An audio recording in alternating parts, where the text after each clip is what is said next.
Ընդդիմությունը impeachment-ի ծրագիրը բերի, այդ նախաձեռնությունը բերի, դուք կողմ կքվեարկեք ստորագրեք։ Իհարկե ոչ, Ինչու՞, թող մտնի նիստերի օրակարգ քննարկում։ որովհետև հիմնավոր չի այդ պահանջը եւ բնական է, որ սա շատ արհեստական քննարկում կամ արհեստական օրակարգ է։ Գուցե իրենք ավելի լավ վարչապետի տեխնացու ունեն։ Գուցե, բայց մեկ տարի հետո ունենք ընտրություններ եւ բոլոր քաղաքական ուժերը եւ խորհրդարանական ընդդիմությունը եւ ընդհանրապես բոլոր այն մարդիկ, ովքեր ուզում են հայց ներկայացնել քաղաքական դաշտում, ազատ են եւ կարծում եմ, որ լավ կլինի, որ ներկայացնեն։ Իսկ ինչ եք կարծում, ձեր թիմում կլինեն մարդիկ, ովքեր կմիանան։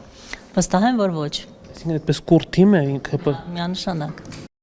Մի մոռացեք հետևել մեզ Facebook-ում, ինչպես նաև բաժանորդագրվել մեր YouTube-յան ալիքին։